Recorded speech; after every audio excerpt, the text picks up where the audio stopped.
Call this regular open council meeting of today, Tuesday, March 17th to order.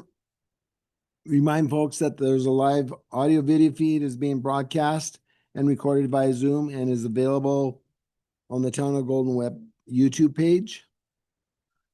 We have Councillor Hambrook, and I'm just confirming it's Councillor Dale online. And we have the remainder of council around the table. We have senior staff around the table other than Mr. Petrovics. With that, I'll start off. That for thousands of years, the abundance of the earth's lands and waters provide us live, work, and play is due to the ecological wisdom, stewardship, and reciprocal relationship that the world's first peoples have lived and live today. I'd like to begin by acknowledging that the land in which we gather is a shared ancestral territory of the Tanaha and the Secwepemc people. Golden is also home to the Métis Nation Columbia River Society and other diverse Indigenous heritage.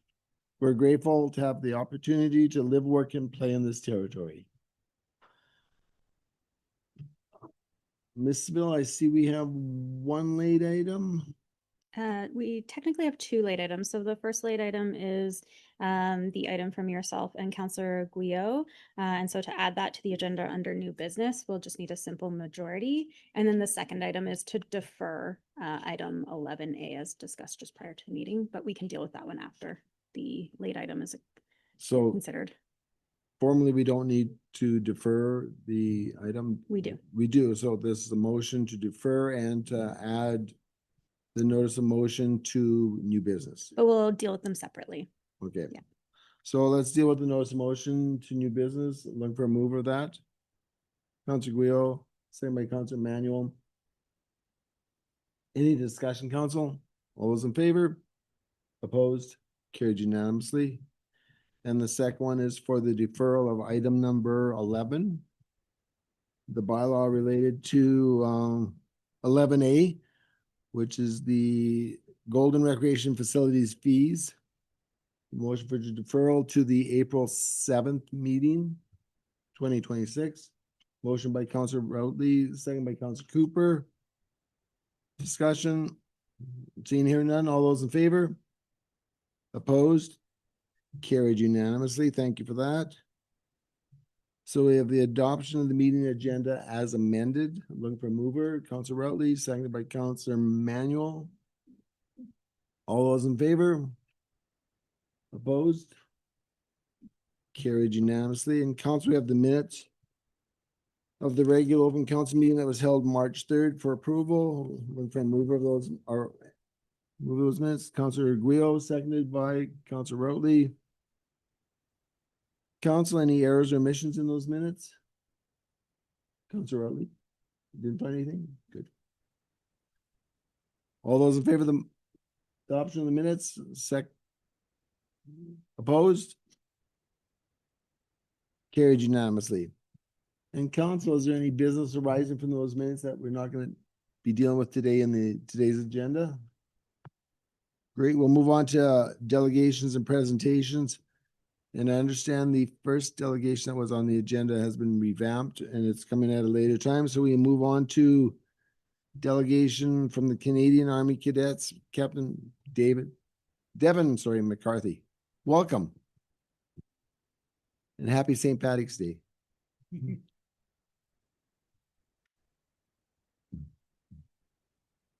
Works for you.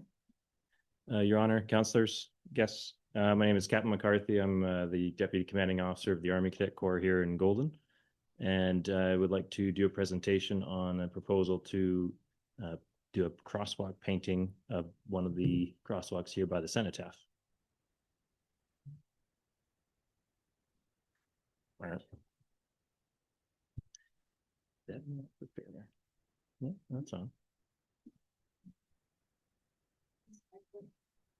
There we go. Okay, so the mission is to honor the veterans and those who have served our country by a painting of a commemorative crosswalk.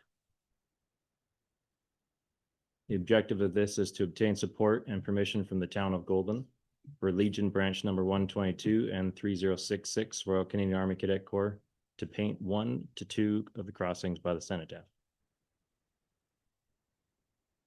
Requirements: We're requesting support from the township to have crosswalks in locations number 1 and 2, which will be noted shortly on a map, painted between City Hall and the Cenotaph. Require the town to pressure wash the crosswalks before the painting begins to ensure that the ground is clean for painting surface. That will also depend on weather. We require permission to block off access to the road between Park Drive and 9th Avenue South for the painting process to cure properly. And the road barriers to be set up and safety cones for both ends of that area, which will be marked on a map shortly. And an annual cleaning and repainting by the cadets and the Legion to be scheduled for yearly maintenance of that painting. So for our layout, Golden Installations is authorized to give us a 20% discount on paint and supplies.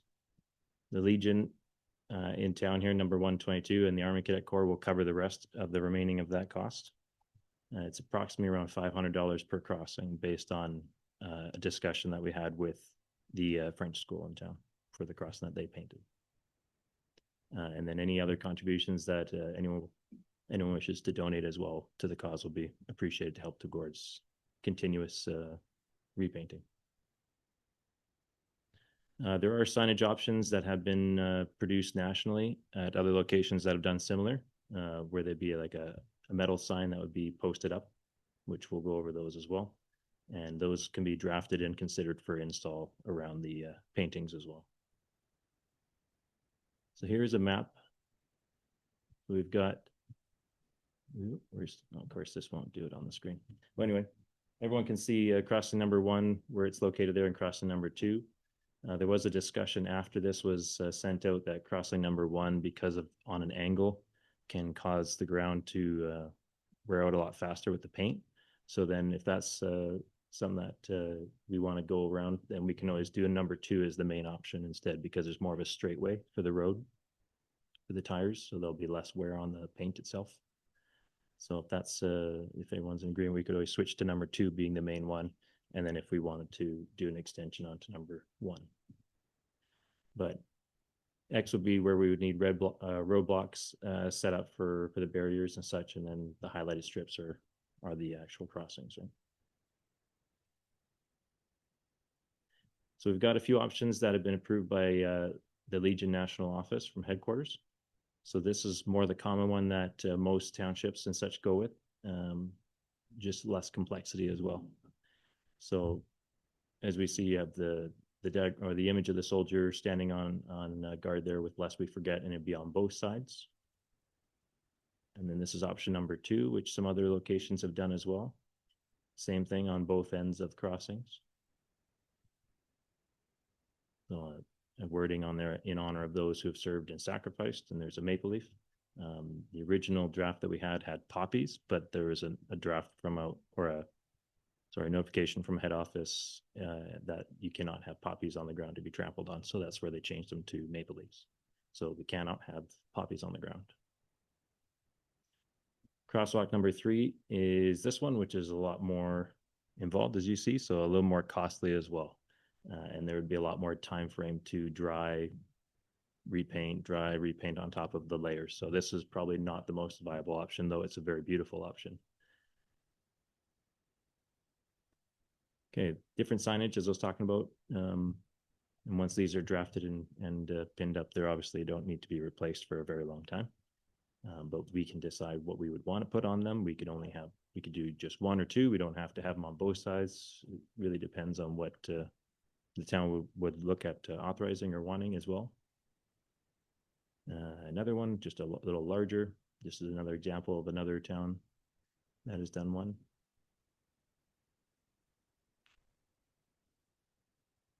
And the verbiage on that one, this crosswalk is to pay homage to the veterans of Port Blank and the Strait region, which have served the country both at home and abroad. So just different verbiage that township's obviously chosen. And sorry, I'm going to go back to this image.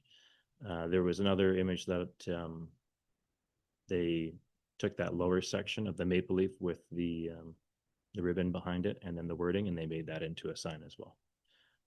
So that was another town's idea there. So there's a few options that are kind of all over online. We just have to ensure that we stick to these ones because these are the ones that are approved by National Office for the Legion, which I'm sure you, sir, would know, being part of the Legion.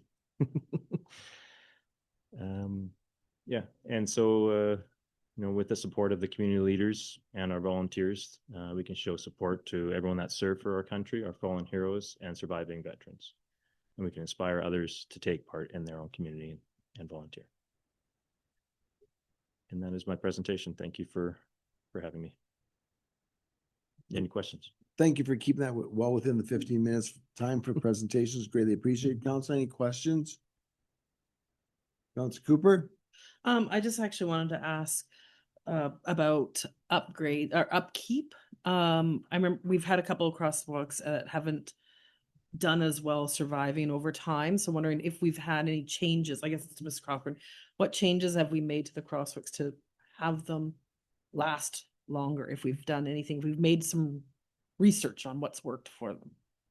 Mr. Cochran, are you able to respond? Through your worship, are you referring to the application process or Well, the specialized crossings that we have in the community? No, like I thought like the rainbow crosswalk that wasn't maintained well.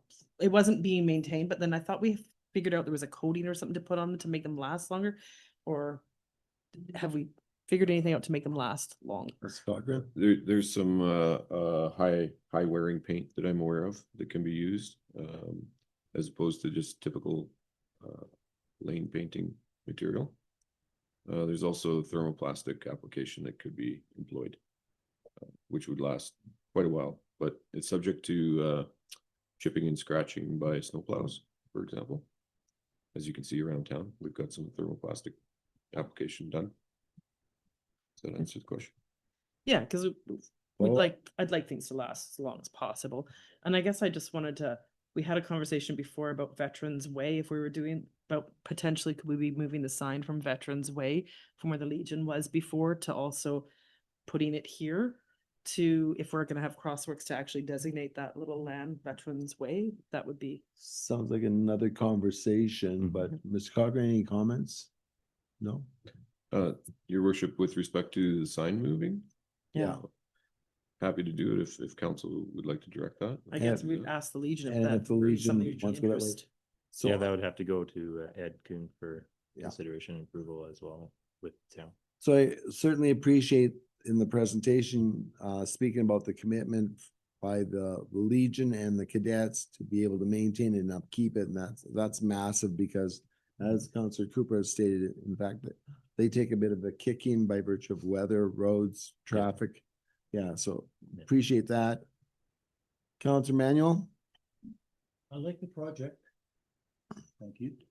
I like the project. One problem I can see, I think we can work around it, but I'm not the one who would have to do that.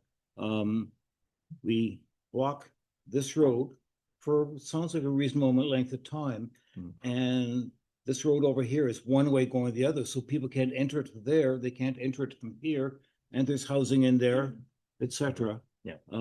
I think I have an idea how it could be how it could be sorted out, but that's, our staff, I'm sure, will come up with different options. Yeah. Yeah, that's one of the main hurdles is blocking off that road access there because there's a business there and there's a fair amount of traffic, as you guys see being here, comes in around this corner. So Do you have a sense of duration for the curing time? it's around a 4 or 5 hour range, for the average cure, but then the more it gets driven on, it's less curable. So Okay, thank you. Any other questions, Councillor Wheel? Yeah, I think I'm completely in support of this. My worry about that closing of the road for emergency vehicles to get, I don't know if that's how they get, like ambulances would get to the hospital. I would say historically, they do come in through that way, but it's an easy around. You don't lose but a half a Okay. second. And I'm surprised, like, I don't believe the last time that a crosswalk was painted that it had to come to council. Like the one at the school didn't come to council, Actually did. did it? Yeah. Yeah, I remember the conversation about it actually being curved and straight and that was a commitment. No, the one at the French immersion school, Oh, that one didn't come to council. The rainbow crosswalk did, yeah. but that one didn't. Actually, I believe the French school one did come to council, but we can check Yeah. that. But anyways, In any I'm, case, sounds like there's great There's support. I support. mean, Yeah. processes that this goes back to staff. Staff will come back to us with implications and strategies on how to address it. We have a couple of more speakers. Councilor Routley. Thank you, Mayor. I just wanted, I was just going to ask a question of process recognizing, unless there's any specific direction from council, whether to request that staff come back with a report to it, just recognizing we've had a slight change in the approach with delegation. So in order to get a staff report back, can I clarify whether we would need to direct for said staff report to come back? Mr. Janigar. We always love explicit direction. Wonderful. Okay. I'll allow any other questions and then I'd be happy to move. I'll go to Council Manuel, who had his hand up before. So I'd be looking for a resolution. Councilor Routley. Thank you, Mayor. I'm happy to move that council direct staff to come back with a report around the options for approval and any other costs there too. Okay, thank you. Seconder and Councilor Manuel. Not that I have any say, but I liked option one. Me too. Me too.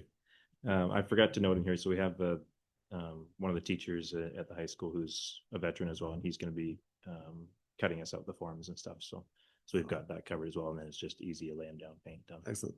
Thank you. Speaking to the motion, Councilor Manuel. I just want to check something. I believe you're leaving town shortly, but what is it, this high school teacher who'll be in charge or their contact after that, or? Yeah, so I'm transferring out on Thursday. So good timing on getting this done. But I have Captain Williams, who is the commanding officer of the local cadet corps, and he's residing here and staying here. So he's going to carry on, and I'll be working with him through you guys. So If I can suggest, you might make contact here with the staff so that we know who to contact if, yes, yeah. definitely. Yeah, I was hoping he'd be here today, but he had to work. So Okay, thank you very much for that. Thanks for the presentation and wishing you the best luck in your next endeavors. thank you, sir. Thank you. Didn't vote on it? It's been a long morning already. My apologies. All those in favor? Opposed?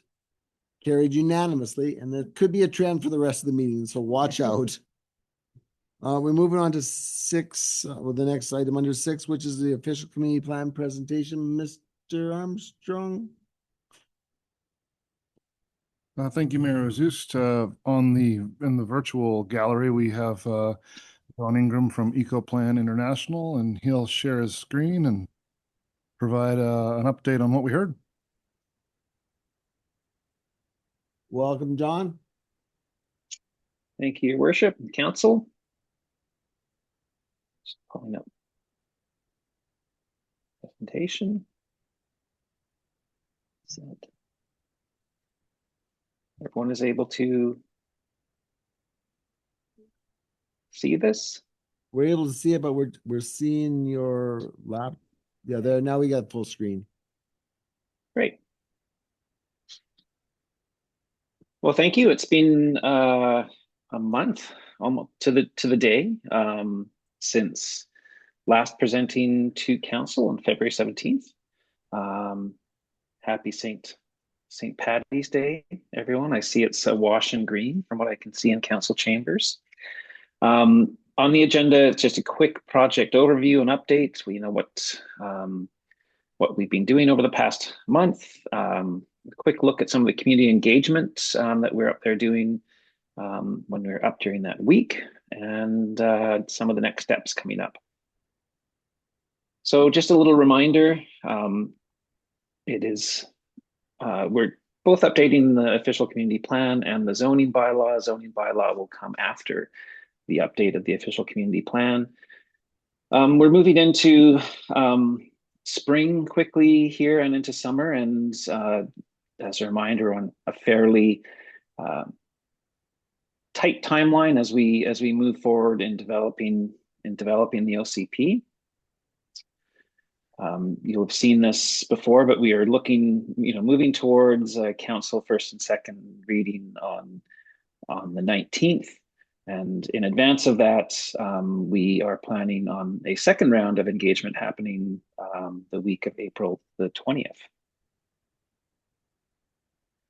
So in terms of work to date, we've produced a community profile, which we think will be going up on the website soon. A what we heard report for the round one engagement, which you will all have in your council packages. And then we've jumped right into drafting an updated OCP. And in terms of the OCP, just as a reminder, we're going to be, improving its navigation and structure, updating it to align with new provincial guidelines. We're simplifying the designation, land use designation areas, simplifying and illustrating some of the development permit areas. And we'll also be introducing a new development permit area for the wildfire interface. And when we were there last in Golden, met with the fire department to talk about some ideas around that. And what we heard in a very busy week when we were up there. So preceding it, the week, there's a project postcard that was produced that was mailed out to residences across Golden and into Area A a little bit, just because of how the postal codes work. There's a website or page set up on golden.ca for the OCP, and there's also updates in the community engagement section. There were emails out to a stakeholder list that the town maintains, and out to community groups and organizations, letting them know the project's starting up. We had an article in Golden's regular newsletter and also did some social media.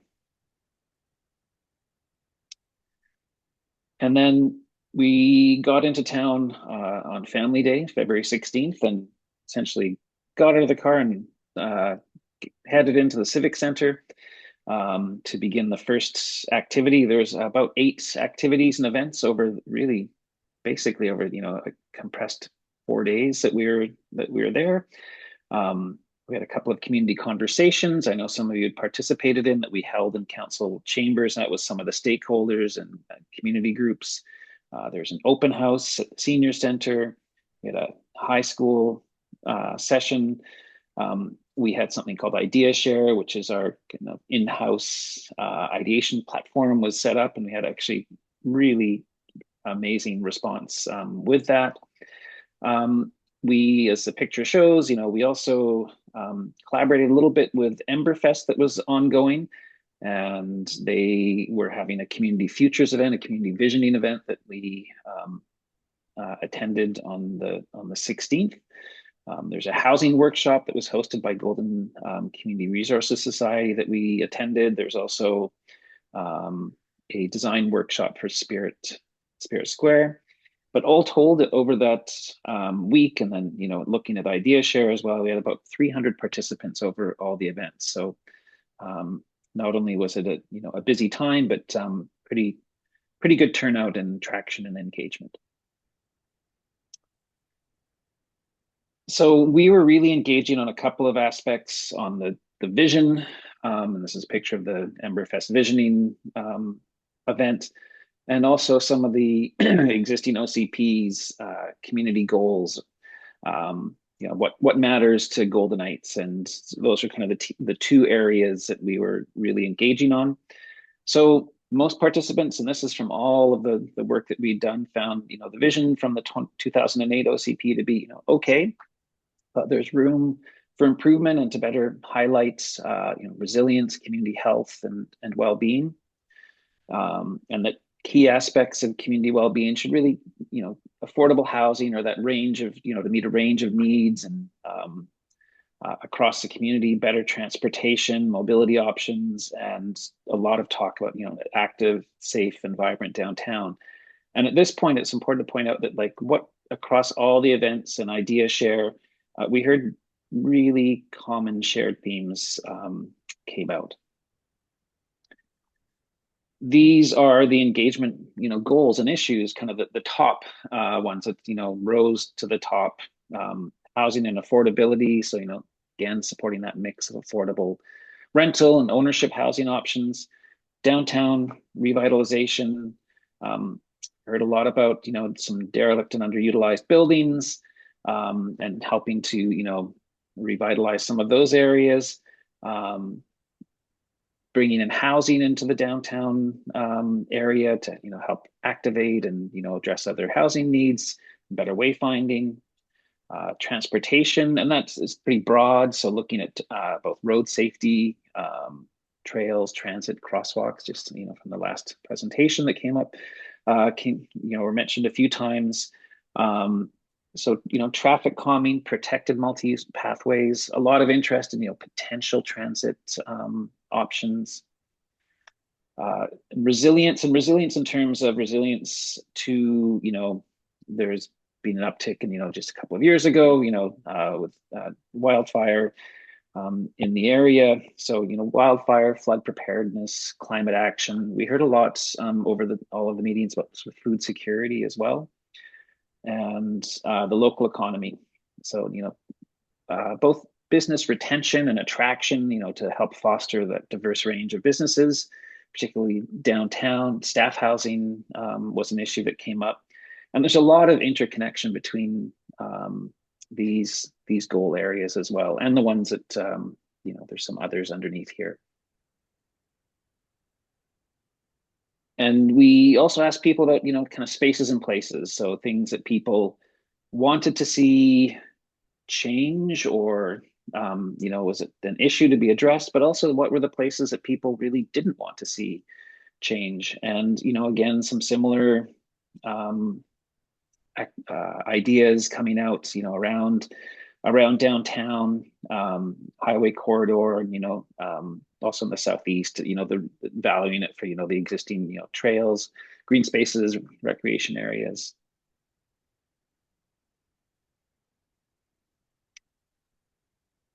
And then idea share, again, you can see these similar issues coming out. So there's about 140 users, 160, ideas that people had put on, and then people could go through and look at the ideas and kind of rate them, what they liked. And there's almost 3,000 ratings. And so kind of what that tells us was that, people spent some time on idea share, and, going through, seeing what other people had to say and providing some of the ratings.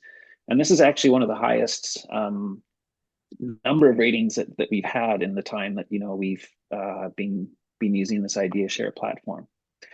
And again, you can see these similar things, downtown revitalization, ongoing, beautification, transportation, housing, recreation facilities, not just indoor pool, but looking at it really broadly.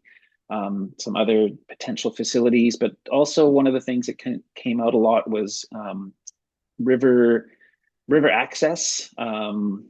So being able to access the Kicking Horse a little more easily. Parks and green space came out. And then there is so there's a separate design workshop that was held to explore some potential improvements, including a new washroom for Spirit Square. And again, there's about 22 people that participated. I was unable, we had to split forces here. I was with a group of incredibly chatty grade 9 students at the school when this was going on, but got to attend the beginning and come in at the end. But you can see again, there's even some similar ideas when talking about Spirit Square that came into some of, and thinking about Golden as a whole, that started to come out. So, affordable housing opportunities, to activate downtown. A lot about improving the urban forest for more greenery, shade, cooling in summer. Downtown revitalization and beautification, thinking about kind of pulling what happens, the improvements that happen on Spirit Square, out into downtown. Again, improving access to the river, particularly downtown. And of course, I think I mentioned this the last time, it's not an OCP unless parking comes up, but there are parking issues that did come up, but also wayfinding to kind of help people and visitors find the square. And then we have our next steps. So we are working towards updating the OCP. And I know that staff have been, are currently, reviewing sections as we are starting to produce them, and looking to have, a preliminary draft on April 6th. And it is going to look different from the existing OCP, but I think it's important to point out that, we were really careful to kind of pull out the materials and kind of, harvest the existing policies that are in there. And really with things, that the designations aren't changing that much, the development permit areas aren't changing that much. They're just going to hopefully be, better organized and a little bit more, accessible to the folks that would be, really using an official community plan. And we're going to concurrently start preparing and thinking about sort of round 2 of community engagement. And again, that's happening sort of week of April 20th. And we are planning to present to council in person on, I think it's the 21st, when we're up there, and looking to continue and kind of build on some of the momentum and engagement that we had happened back, it's really not that long ago, but on the week of February the 16th.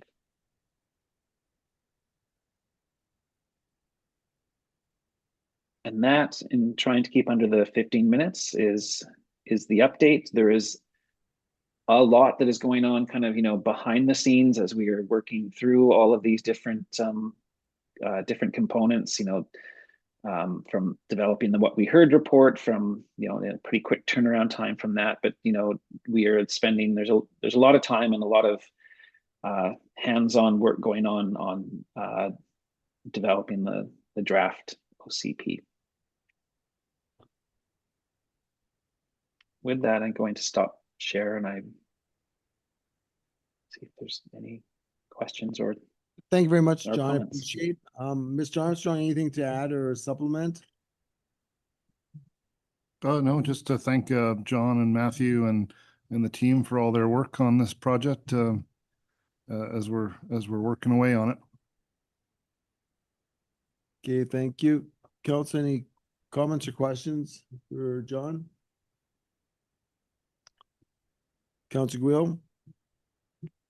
Thank you for the update, John.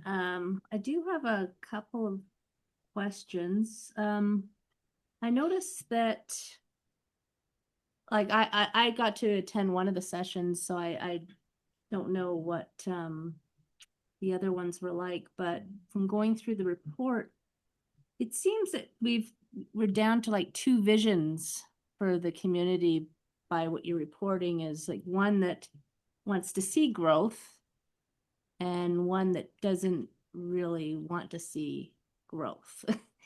And I also noticed there was a lot of the groups that showed up for these community conversations were NGOs, and that what are you going to try to do to get some of the people out that didn't show up, like tradespeople and renters and young families and seniors on fixed incomes, to find out what their, and small businesses, to find out what their view is on. I'm finding it difficult or wrap my head around how we can build a fulsome community OCP without having all the voices. Because I find that a lot of the issues that were brought up do kind of like represent some of these NGOs that are at the table.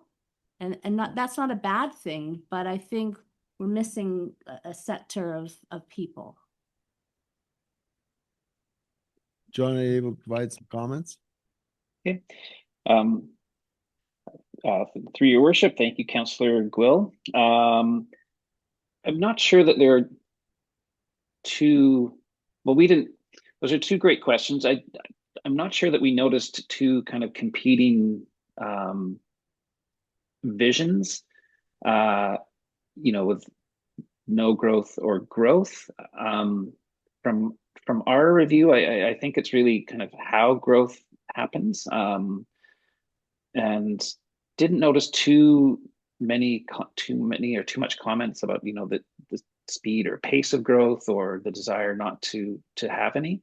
And then in terms of the engagement, I mean that, and we discussed this when we were at the meeting. It's an engagement is an ongoing challenge. We try to open it up as wide as possible. I mean, there are other putting out notices in media, social media, having events in accessible places, partly working through going to the schools to hopefully reach out through students to their parents and guardians. So working hard to try and hear that collection of voices and doing all the multiplicity of events. And it is difficult sometimes because we have worked on some OCPs where there's a hot button issue that might be something that really there are divisions or voices in the community, and can be leveraged in a way to help get people out, and haven't or aren't aware of that issue there. But I mean, we are constantly trying to kind of get word out, keep it up, building on the networks and the relationships that the town of Golden has. I'm sure I can be corrected by the communications manager, but I think the newsletter goes out to over 400 residents, and then there's the two the social media accounts that we take advantage of as well.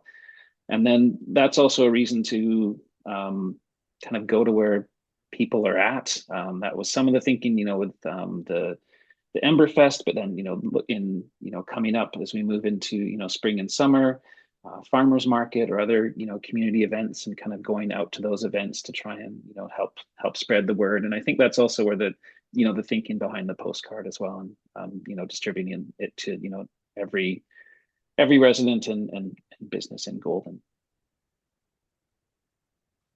Any follow-up, Councilor Guil? No, thank you. Thank you for your answer. Mr. Armstrong, some supplemental information? Oh, yeah. I think I noticed some of those demographics too that maybe we didn't engage with as much as we'd hoped to. I'm hoping that some of those folks participated in Idea Share, but also one of the reasons while we had EcoPlan and Matthew engaged, who's a landscape architect, we thought we'd do an initial session on the Spirit Square washroom. It's a washroom project, but we thought take a beat and reflect on Spirit Square's almost first 20 years here.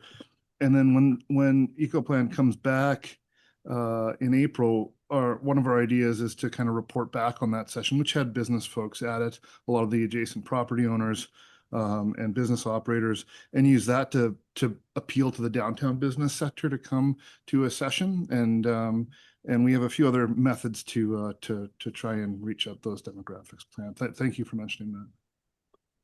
Okay, thank you. Councilor Manuel, question or comment? I'm just wondering, I mean, this is aimed at individuals, so we get lots of individuals, which is good. Do we also, do you also look at significant organizations in our community, like maybe the Chamber of Commerce, Tourism Golden, or Community Resources Center? Because, yeah, we're trying to get as much and as wide a view as we can, I think. Any comments? Through your worship, thank you, Councilor Manuel. Yes, we have had those groups that you mentioned participate, and that's also one reason. I mean, yes, there were a lot of NGOs or community organizations that participated from the Chamber, Tourism Golden, Community Futures, others, and they were participants in some of the community conversations and other events, but also one of the reasons to engage them is to, help spread, get word out to their members and organizations. So for example, Idea Share, that went out, through the chamber to their members. I believe Tourism Golden also, kind of helped circulate it as well. And we did also, postering around at different, community venues, library, rec center, and the like, just to try and, get word out. But those groups were involved. Thank you. Thank you. Councillor Cooper? Thank you. Yes, I did attend 2 of the events, but I also did find they were during the day. I'd love to see next round something in the evening. I know there was one in the evening or late, but an evening event where parents were invited from the schools, either be at the school or something that parents were involved. Because I know you went to the high school where there was teenage kids. I'm not sure how much of that information actually did filter to parents, that we want to hear from families and children's parents, like what residents of the community feel. Because yes, I did attend 2 events and I did feel they were more community groups based. So it would be great just to hear families, parents, people who just generally live here. So an evening event would historically help that, because events during the day when families work, they're not going to take time off work to attend, unfortunately. So I'd love a 7 to 9 evening event that is advertised through the schools to just get everyone's knowledge out there, not just community groups. That would make it a little more diverse, I think. Thank you for the comments. Any other comments from council? One thing that jumped out at me, which was I found quite interesting, one of the key items was fire and flood protection preparedness. And I think about that in the context of the last 5, 7, maybe 8 years, where in fact, through council and through grants, the community has invested, I think, upward of $11 million on flood mitigation, riprapping on both Hospital Creek and the Kicking Horse River. So yeah, I just wonder about the awareness of the work that has gone into some of the flood preparedness. Just an observation from my perspective. Anything else, council? And just for the record, all of that $11+ million was actually grants, was not taxation, just to get it out there. So with no other questions, thank you very much, John, for the presentation. We look forward to the April sessions in our community, if I recall the dates correctly. And thank you very much for your presentation. Thank you very much, everyone. Thank you. Okay, council, we're gonna move on to correspondence. Looking for a motion that the items of external correspondence be received. Councilor Routley, second by Councilor Guio. All those in favor? Opposed? Carried unanimously. And the first item is under the banner of forestry is a solution for BC and for Canada, which is a coalition that they list down at the end of the letter. It's a call for action. It's identifying the 4 priority areas for immediate government action to strengthen the sector, but there's also a request to council, and there's 3 requests. One is to officially endorse the Forestry as a Solution campaign, encourage community members to visit the website, and for staff to share information about forestry through the comms. That's item number 1. Just switch gears here. And the second item is a communication from the city of Prince George. Attached in a letter from the mayor. Just looking for my highlights here. Requesting signatures in its petition to the Ministry of Justice and the Attorney General of Canada. It's all laid out there, and it also draws attention to a petition that's available. Third one for action was a communication from the city of Abbotsford, making us aware that Abbotsford City Council supported and looking for consideration and support for two proposed UBCM resolutions.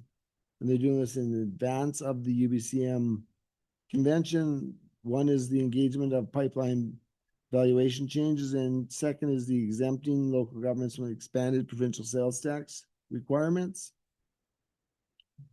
I think there was the whoops, the screen is weird. The other next one is let's see if I can get this up here. Letter from the Director of Advocacy and Research for the Physiotherapy Association of BC. And there's a request in there. A letter of support, email of support be sent to, and they have provided the email address. They provide their background information and their position statement. And we had one final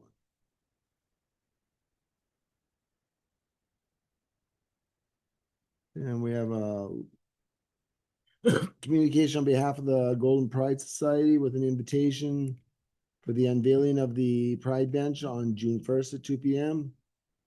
And also an opportunity for presentation on behalf of council, and they're looking for a letter of support from mayor and council for an application to, I believe it's the Heritage Grant.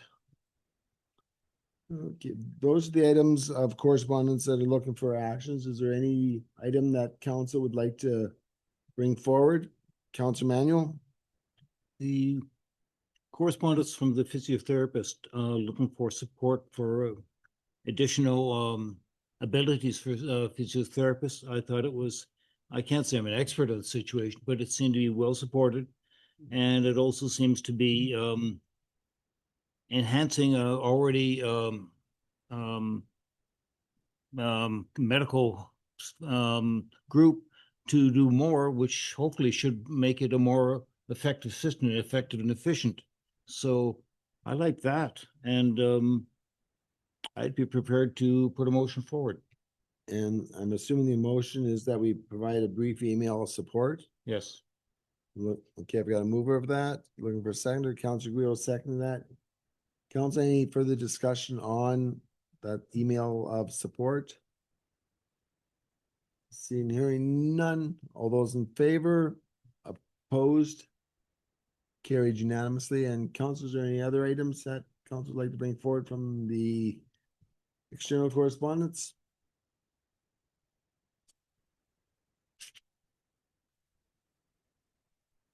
I'll jump into one then. The letter of support for the grant application for the Pride Month. So bring it back. So I'd make a motion that once it gets back. Computer's not being my friend today.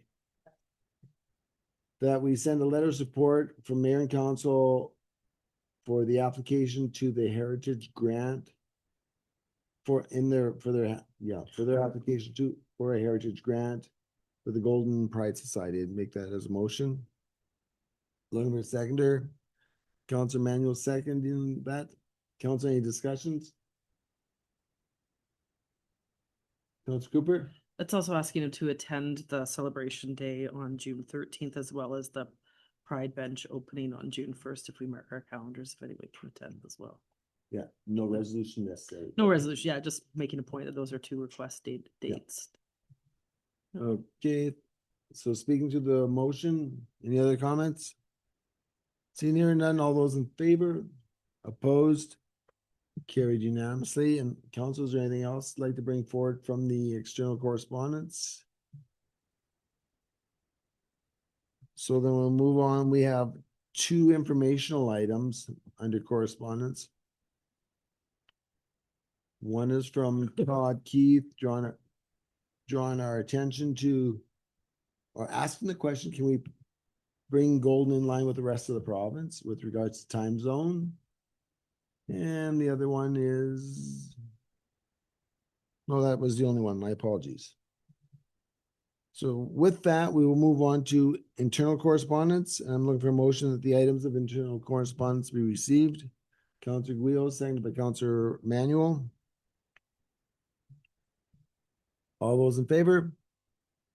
Opposed? Carried unanimously. In the first, in the under 70, the item is the council resolution tracking report. Ms. Seville? Thank Speak to that. you, Mayor Ozust. This is your monthly update on council resolution tracking, where directors provide you with updates on all of the resolutions passed in the last few Thank you. meetings. Council, any commentary with regards to either the list or items on the list? I have a procedural question. An example, 2563, it's been achieved, and there's a number that have been achieved.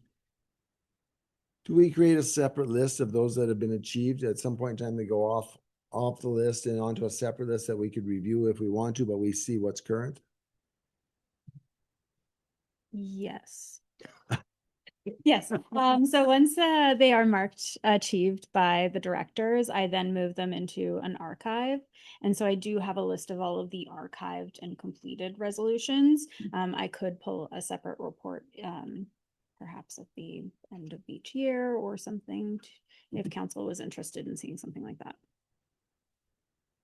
And my intent here is just so that we have a list of current active or at the resolutions that are at different stages of being achieved.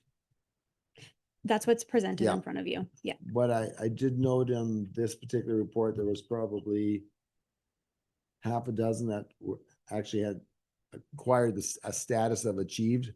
So some going back to February. So I'm just wondering, is there a time frame there when they are removed from the active list to the archived list? As soon as this meeting is complete. So as soon as they're marked as achieved from last meeting until this meeting, I remove it immediately into the archive. Thank you very much for the information on the process. We got the motion and we got it passed. Okay. And there's one, I'm looking for a motion that under 7E that the items of outgoing correspondence be re-acknowledged. Councilor Routley, second by Councilor Guio.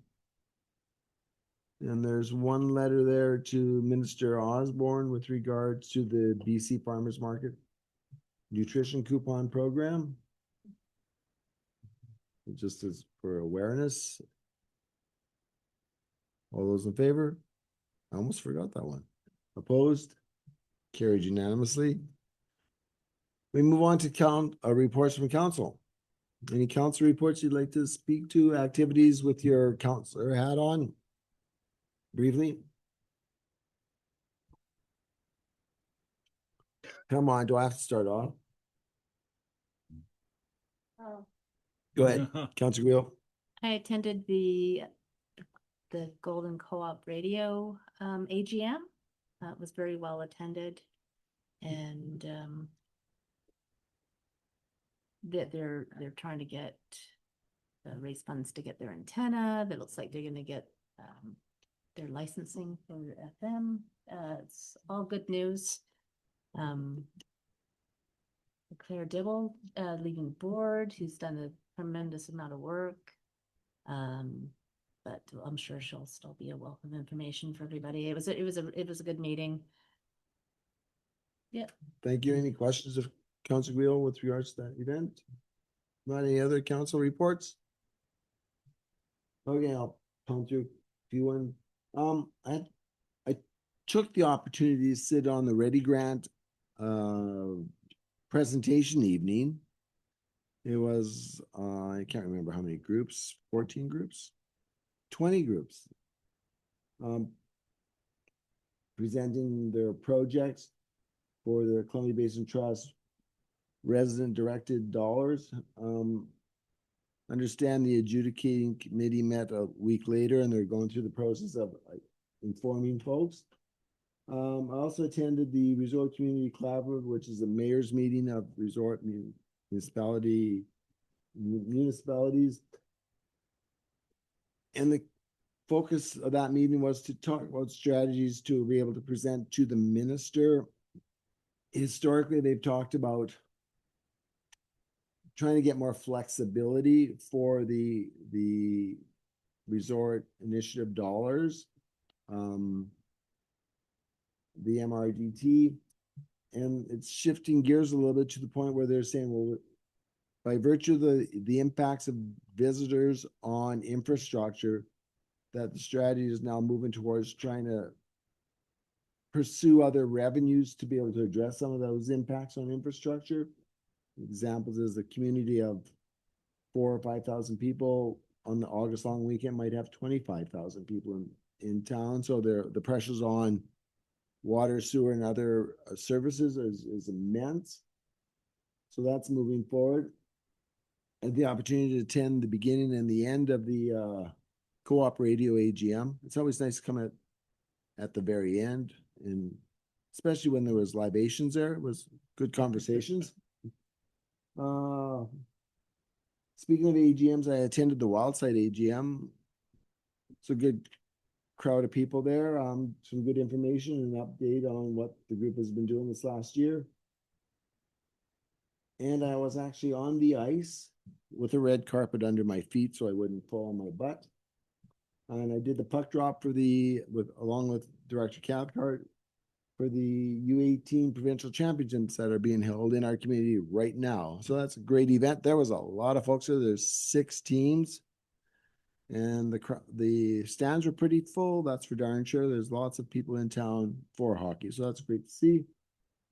And I'm sure some of them are taking advantage of the ski hill and doing other activities within our community. I'll leave it at that. Any questions of my report? Perfect. Seeing none, I'll move on. We move on to reports from committees, and we have a report from the Standing Committee on Finance that was held March 3rd. And we have a resolution that council approved the operating budget for general government services as amended for inclusion in the draft 2026-2030.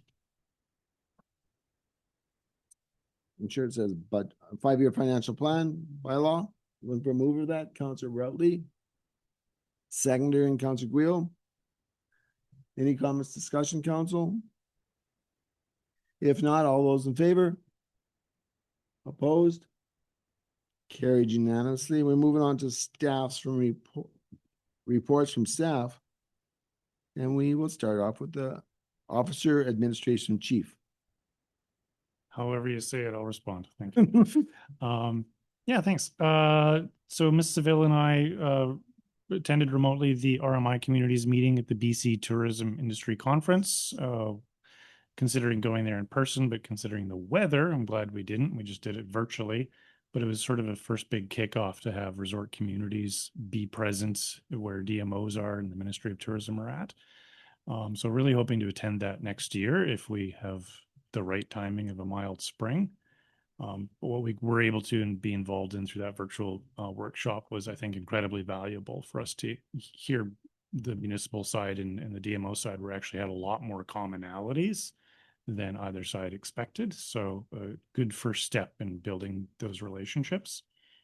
But yes, hopefully next year we can actually attend in person and attend the whole conference, which is over a number of years. And our own DMO has actually offered to help the costs, defray the costs. So it's not all on taxpayers. So that was good.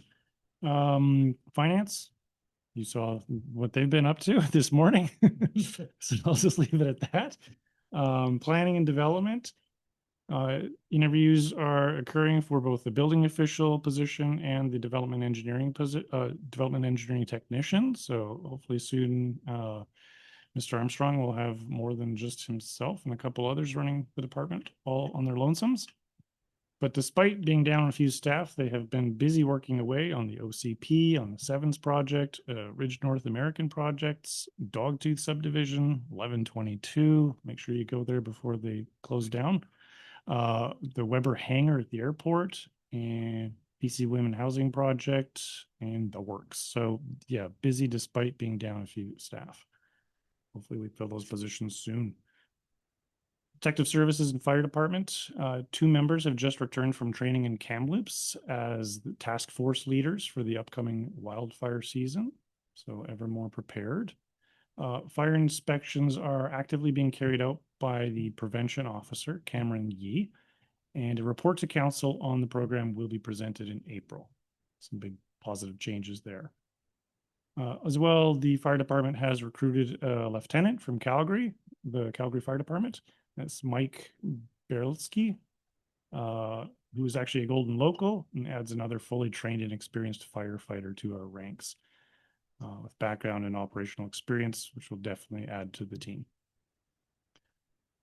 In Public Works, the Golden CD Downtown Commercial and Affordable Housing Project will require another complete road closure, as happened previously. This one will be tomorrow at 8 a.m. So make sure you walk or drive around it. There'll be signage up, and I think there's a post on the website and social media. No big shock. I think there may be one more later. And notifications have been delivered directly to affected businesses. The civil contract for Well 7 is imminent, with the contractor anticipating arrival on site in early May to begin construction of that well. As well, the roofing contractor for the Golden Senior Center has mobilized to site and is beginning necessary work to facilitate the roof replacement. And some other good news, I think it was maybe glossed over this morning, but I just want to point out that CBT has provided a $15,000 grant towards the proposed air conditioning capital project for the Civic Center Great Hall. So much appreciation to them for that. I think we'll all appreciate it come summer. And last but not least, unfortunately, Petrifix isn't here to answer any questions if you have any, but I'm going to convey what I can about rec. He's stated to me that they've been very busy the last couple of weeks with this extended season for the arena and all the minor hockey provincials. Renovations on the arena concession and the REACH grant funded Recplex lobby and Recplex stage floor will begin when both facilities ramp down, because we don't like to do construction while people are trying to have fun. Contracts are awarded for all this work with the goal of having these jobs completed by mid-July. Also, bid packages for the Recplex Park Block washroom project and the Racket Courts landscaping and the Recplex curtain replacement are now posted on the website. Hoping for some local bidders on that. Pool staffing recruitment is ongoing. As like most years, it can be a struggle. Even if there's available staff, trying to juggle schedules can be challenging because summertime is a lovely time to have a life. And so even our aquatics workers have tough schedules. So result of the recruitment that we're able to do and some contract changes with the collective agreement earlier this year, we have had to reduce the weekday operating hours of the pool by 1 hour total. Conversation has occurred with the Dolphin Swim Club, and through some dialogue with them, they actually opted for a 30-minute decrease both evening and morning rather than a dramatic 1 hour change. So we'll see how that goes, but it was a collaborative decision. Staff are continuing to work on the recruitment and confirming daytime availability. Again, still a challenge, but they are very hopeful to have this all resolved before opening the May long weekend. Just on a side, that Ready Set Guard program, as has been mentioned a few times, has been really good in bringing in new lifeguards. Unfortunately, one of the challenges with that is that there's a lag between when they get the training and are ready to do it and when they're of age to be on deck by themselves. So there's age requirements as well. You need to have an actual person of adult age. So it's already being an improvement, but we'll see the real impact of that 1 year from now when we've got a few more adults who've gone through that program. So, but we're glad we did that last year. Otherwise we'd be far worse off trying to fill these gaps. And finally, staff are in the process of shortlisting consultants for the aquatics study, the pool study, with an anticipation to award the contract in mid-April. And so there will be a report coming forward to council very soon about striking a select committee so that we can have proper engagement with professionals and elected officials so that we do it right. Excellent. Thank you very much, Mr. Denegar. Any questions, comments, Mr. Denegar? I guess I'll throw one out there. It's always interesting. The extended season, we have an extended winter by virtue of looking outside there, but that extended season has worked well for the Rockets this year, having gone into the quarterfinals, I believe it is. but it also facilitated the U18 provincials coming to town. So there has been some great benefit to that 2-week extension. That stated, there are also costs associated with doing that, but that's the direction we're going and it's appreciated. Not specifically with regards to your report, but something I think we were remiss on, in that I think 5 of us were scheduled to attend the LGLA, Local Government Leadership Academy, which was last week when the weather started doing its strange stuff, and we opted to not attend, which is unfortunate. We weren't able to take advantage of those opportunities. There wasn't that opportunity for virtual attendance, but at the same time, staff have been great, and thank you to staff for being able to recover any costs associated with registration for that event. So that was very much appreciated. I think that's all I have, and thank you very much for your report. With that, we'll go on to corporate services and communications, and we have 10BA, which is a Reflection Lake license of occupation. Ms. Seville. Thank you, Your Worship. The Golden Off-Road Motorcycle Association, also known as GORMA, has held a non-exclusive tenure since 2016 for use of the town's parcel of land adjacent to Reflection Lake and the rodeo grounds. As you may recall, GORMA is waiting on the approval of an application for the Cabin Lake site on the West Bench in order to develop new terrain for riders. Following a positive meeting with the file manager in January 2025, GORMA has still not received a decision from the ministry, and as of last week, had not heard from the province in over 11 months. Staff reached out to the file manager in preparation for this report and has not yet received a response. GORMA's license of occupation is set to expire at the end of this month. Based on the 2024 stakeholder consultation and recent conversations with stakeholders, GORMA's continued occupation of the parcel remains the most viable short-term solution, while their relocation application remains pending with the province. In 2025, staff introduced new conditions as part of the license of occupation renewal. Conditions included installing new signage, maintaining controlled access to the area, ongoing cooperation with the Light Horse Club to mitigate noise concerns, maintaining the current riparian buffer zone, continued participation in conservation and invasive species management, and 3 review dates throughout the term of the agreement. During the review dates in 2025, GORMA had upheld their commitments to collaboration and signage, and the Light Horse Club had recognized these efforts. The Light Horse Club highlighted again that the issue continues to be dirt bikes driving up and down Bull Evans Road and Reflection Lake Road, and not necessarily the motocross track itself, suggesting that RCMP support and enforcement is required. Staff has reviewed and discussed the draft renewal agreement with representatives from both organizations and have presented 2 renewal options for council's consideration. The first option is to renew the license of occupation for 1 year. This aligns with council's previous direction and maintains continuity while GORMA awaits a relocation decision. However, given ongoing delays, it's unlikely that GORMA will have an approved alternate location within the next year. This option will require staff to return to council again in 2027 with another report and recommendation, continuing the annual administrative workload associated with this file. Option 2 looks at the option for a 3-year renewal. This would provide greater stability while the province continues to process GORMA's application. A longer term reduces administrative burden by eliminating the need for annual renewals and allows staff to focus on planning for a future transition once relocation is approved. If council chooses this option, staff would ensure that the renewed agreement includes a clause indicating that upon approval of the Cabin Lake application, the license of occupation would come to an end. So I welcome any questions, and there's some options for council's consideration. Thank you for that. Council, any comments, questions? Councilor Guillaume?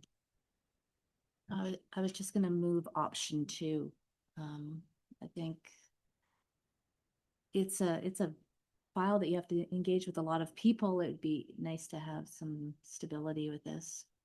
And I think the fact that staff is going to put in that clause that if they do get that tenure at a different place at Cabin Lake, that this would be done with. So I've got a mover of option 2. Do I have a seconder? We'll get clarification. Just clarifying, is it option 1 for renewal, but the 3-year option within that? Or is it option 2 not to issue? It's actually referencing The options the at the options bottom. laid out at the bottom, which Yeah. is the option, which is the recommendation for, and stating 3-year. Okay. Is that correct, Councilor Guile? And thank you for the clarification and seconding it. I want to For- get on the floor before Okay. we. Councilor Rutley seconded it. Now the question. Well, my, for clarity was also the option, if there was any complaints, like, cause it's for 3 years, so we're not gonna be in contact with the horse club over the next 3 years unless there was an issue. So if there was an issue from the horse club, because right now the signs are being maintained yearly and the communication is open. If we go to a 3-year, would there be a clause if there was a complaint that this stopped, the license could also be revoked? Ms. Seville, So as part of the current draft agreement, we would still maintain those 3 review dates annually. So we would still be checking in with the Light Horse Club and Gorma to make sure that things are still working out and if any adjustments need to be made along the way. any follow-up? No, that was the only thing, because I wanted to make sure that there was an option if things were not followed up, that it could be terminated. Yeah, any other comments? Councilor Manuel? Actually, I would prefer the first option for a 3-year renewal. If it was, we had a condition in there, conditional thing, such that if they got their other, thing from the province on with regard to the new location, that they moved, you know.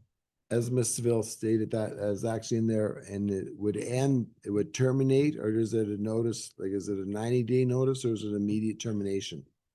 We would likely include a clause within a 3-year renewal agreement for a 90-day notice to move once they have Okay, approval. thank you for that. Anybody else speaking to the motion? I'll speak against the motion in that I believe it sends the wrong message to, most importantly, to the province. If I recall correctly, this is one of the items that we've gone to UBCM for and advocated for. I in no way want to relieve any pressure off the province to process that license of occupation up on the West Bench and get that group up there. I appreciate staff's inclusion of the 90-day notice should they get that license of occupation on provincial land. But I still do believe that we're sending the wrong message to the province. I think we're also sending the wrong message to the Light Horse Club. So based on those, I will be voting against this. Councilor Rutley? Thank you, Mayor. Notwithstanding having seconded the motion, certainly had the same concerns. It's disappointing that the province is, dragging their feet on this, or otherwise just hasn't allocated the attention that this application is due. And similarly, I would be worried that it's like, oh well, it's less of a priority if they've got 3 more years of runway. Certainly cognizant of the staff time impact, but I suppose I'd be speaking against the motion for that same purpose. Thank you. Councilor Manuel? Councilor Rutley was first. Sorry, Councilor Gill. Councilor Guile? I don't think we should be using our staff time to send a message to the province. That's time and money. I don't think that the province will be looking at this resolution or the fact that we have this contract with them. I think we could still advocate for the Gorma. And I just think staff is, there's a lot of capacity issues with everything that needs to be done, and for them to have to continually go back to this. I believe that there was consultation with the groups. Originally or prior to this During this- report coming? During this report. Specifically with Gorma and the Light Horse Club, yes. Prior to this report Yeah. coming to staff. Okay, thank you. So I just think, politically, we're wasting staff's time by making it a 1-year contract. Thank you, Councilor Manuel. Well, I see the point of that, and I can support it, but they were, Gorma was, promised this was always sorted out by September of 2024. I think this is an excellent, a good thing. We should be looking at UBCM to talk to the minister and lay on the 1-year contract and say, come on, this is too much. You said it's going to be ready by the end of 24, and now it's 26. Come on. Thank you. Councilor Cooper? I agree with Councillor Guo. I feel like it is a capacity and staffing issue. I don't think we can still advocate at UBCM. I don't think this stops advocation for a contract for them to bring the proposed Cabin Lake process forward. I just think capacity, time, and finances that it costs us is not reasonable for an outcome every year when we could just pass it through and then still continue advocating regardless if we have a 1-year or a 3-year contract. Thank you for that. Councilor Dale, any input? I'm kind of leaning towards Councillor Guio's argument. Any supplemental comments? No. Okay, thank you. At the end of this, I truly do believe it's going to take staff resources because I believe this is another item we should take back to UBCM and pound on them. I think when we have the conversation with the province, there's much more value in letting them know that we've had to do another 1-year renewal, just to provide some emphasis to the fact that we want them to get that license of occupation processed. I don't think it has as much clout when we say we had to renew it for 3 more years. I do appreciate the clause in there, the 90-day notice clause. And in all this context, I also do understand that as soon as Gorma gets license of occupation on the provincial lands, they'll have 90 days to vacate that site. That in fact, that will not initiate any changes other than the fact that they won't be using motorized there, that we will need to go through a community process to determine what happens on those lands. That's a process in itself. It's probably going to take 6 months to a year anyways.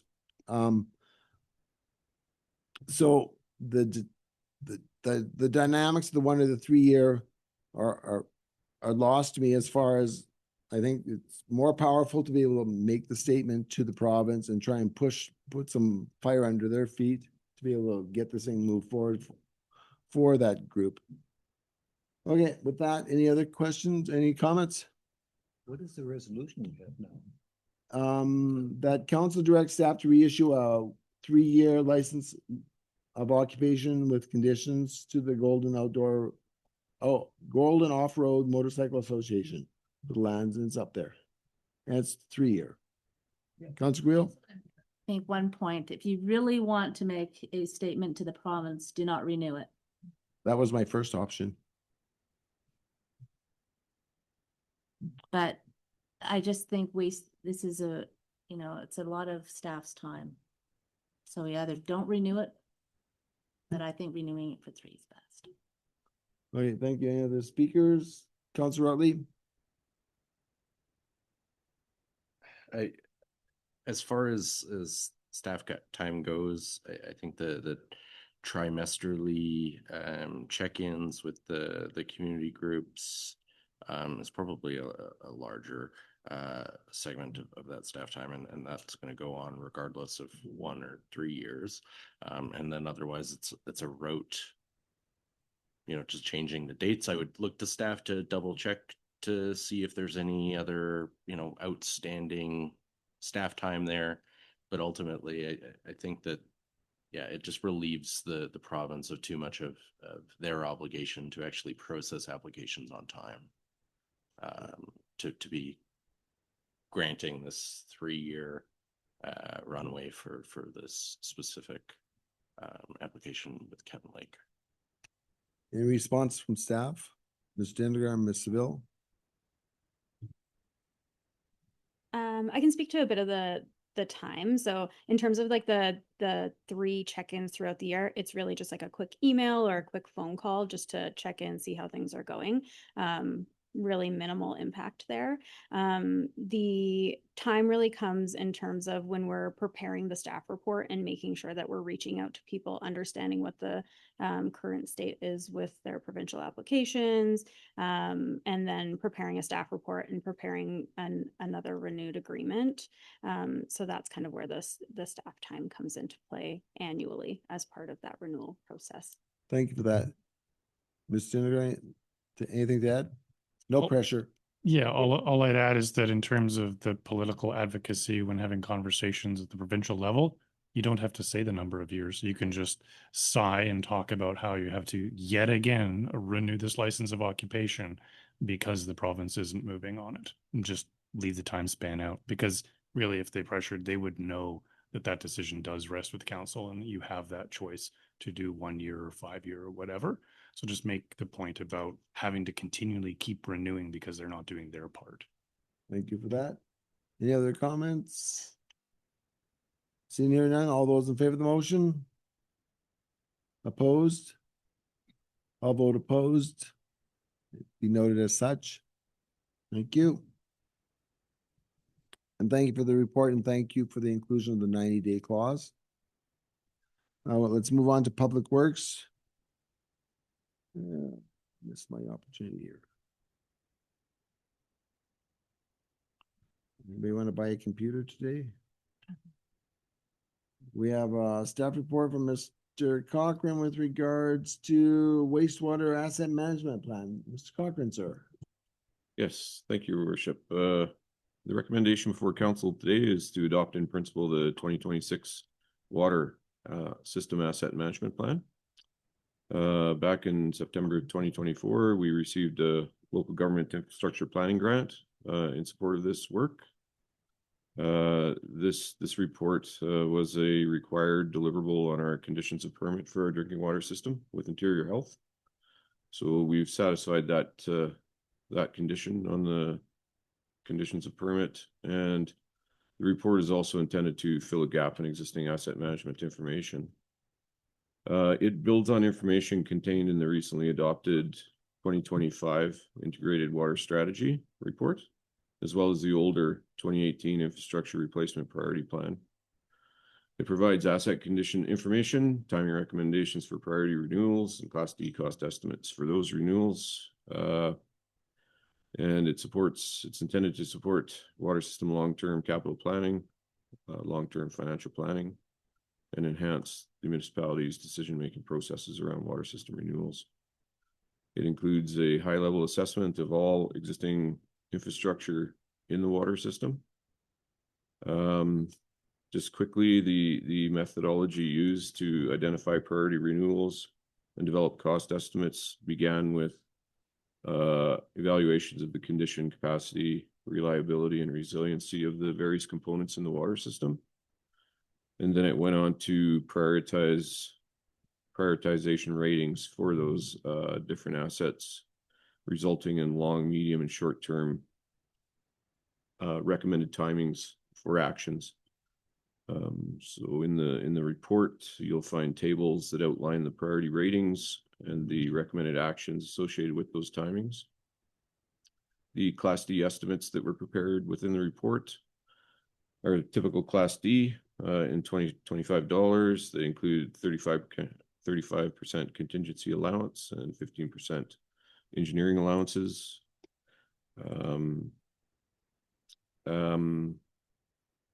I'd go on to say that there's a detailed table right there in the staff report, as well as the accompanying asset management report that outlines a summary of all the various assets in the system, valued at just over $55 million in 2025 dollars. And it also suggests that the annual investment into the water system, capital investment, should be just about $1.8 million per year. That's for renewals. And then page 45 and 46 of the report outline various recommendations, including undertaking regular utility rate reviews, exploring alternate revenue and cost recovery strategies, developing a long-term capital financial plan, which finance is working on, prioritizing targeted detailed condition assessments, which we do, reviewing and revising system architecture for increased resiliency to risk. An example of that could be adding generators where we don't have them for backup power, constructing a second river crossing for water, bringing PRVs above ground to eliminate confined spaces for workers. And then finally, undertaking ongoing system performance monitoring.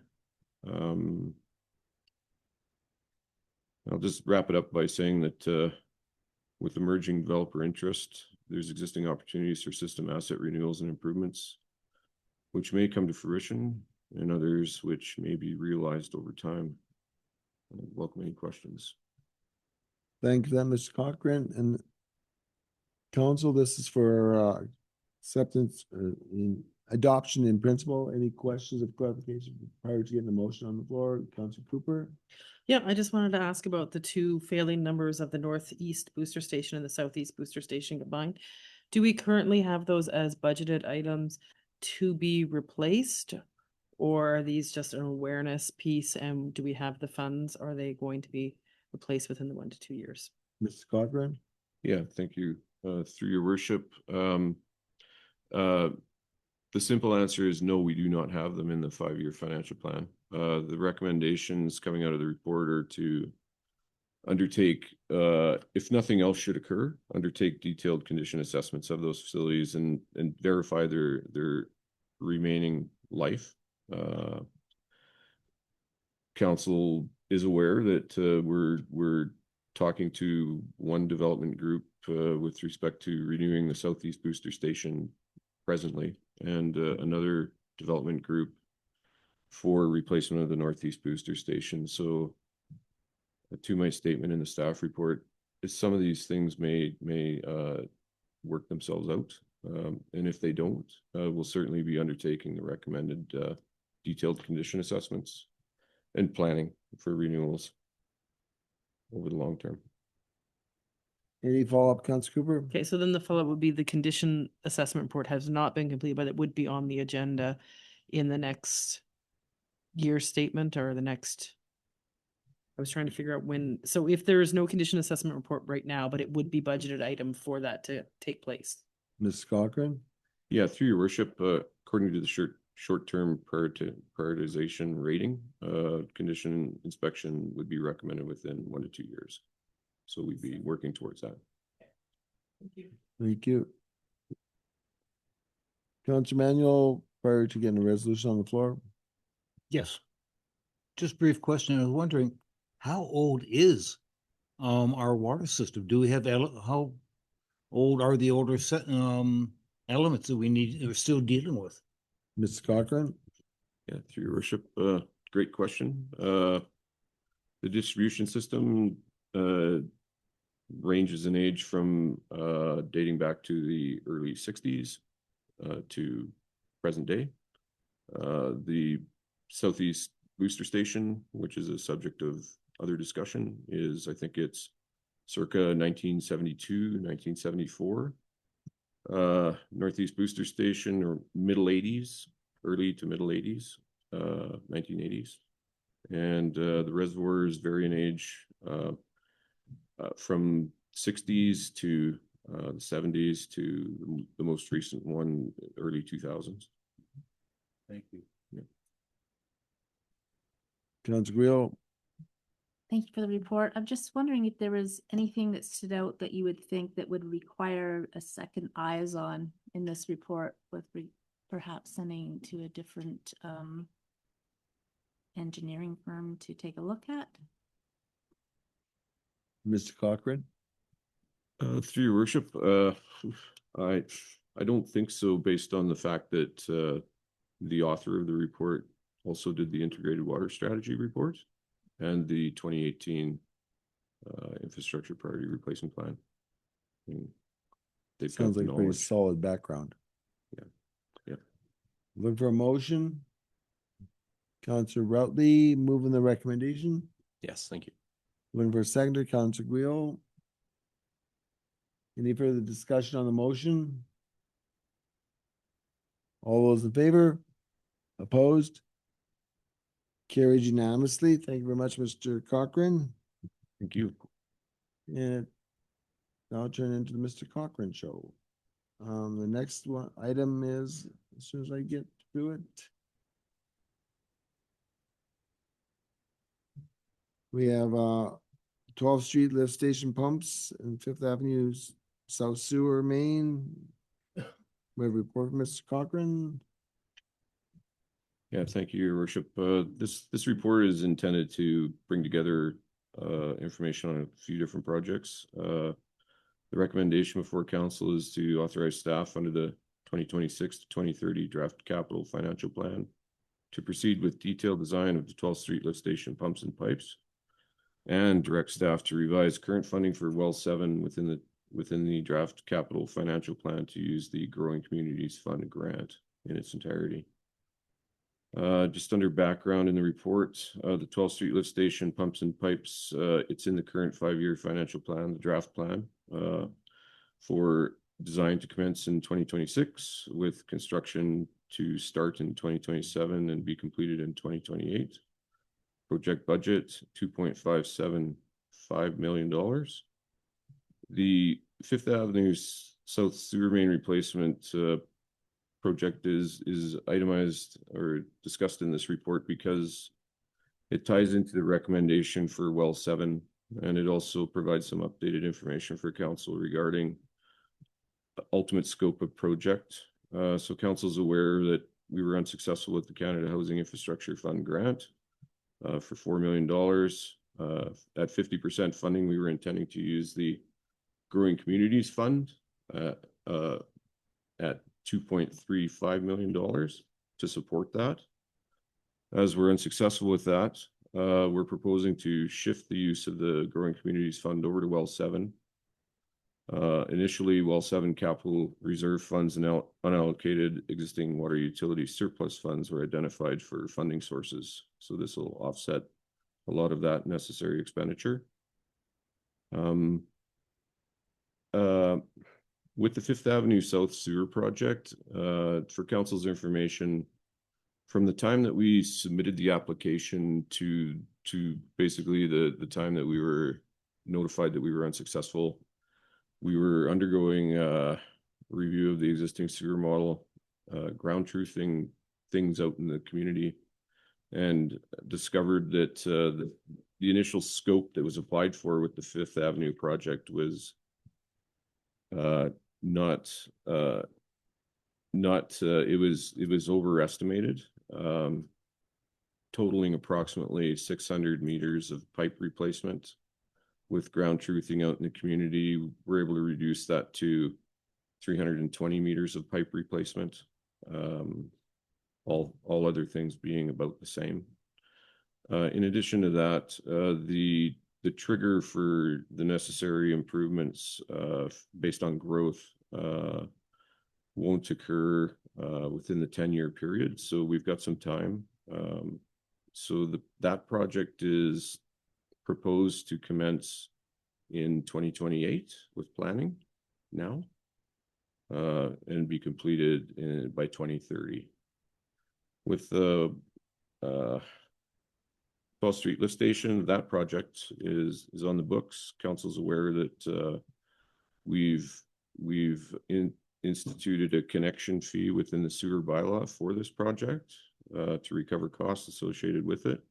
The project includes upgrades to the existing 12th Street lift station pumps, associated electrical upgrades, including a larger genset, and 70 meters of sewer main upstream of the lift station. And because we're with required stakeholder engagement for the pipe replacement being CPKC as well as MOT, that's part of the reason for proposing that we get going on this now. It's going to take time to undertake that stakeholder engagement and get approval to construct, certainly. That project is proposed to be funded through a combination of sewer capital reserves and MFA borrowing.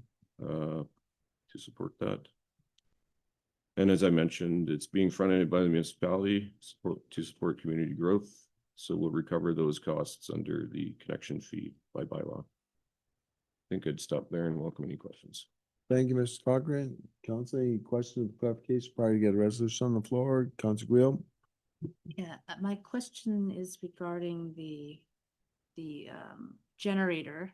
I have concerns with regards to, like, we're in a wildfire corridor and that well is gonna be producing a lot of water that may be of use if there is a fire, and we know that, you know, our power could be gone anytime. And so is there any way that that could be included in the budget? Mr. Cochran? Through your worship, to answer the question, I think properly, I'd say that we'd have to take that back and discuss it with finance to determine if the money's available.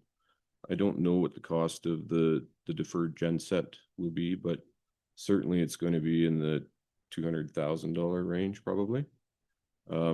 My intention with this, with the deferrals at this point, was to come back to council in the fall when we get into 2027 budget discussions and recommend that we proceed with those deferrals in 2027. And we'd still have the contractor on the line and they'd still be present. So we would handle those through change orders if everything worked out perfectly. However, if we wanted to advance that, we can certainly look into it and determine what the cost is, bring it back. Any follow-up, Council Guillaume?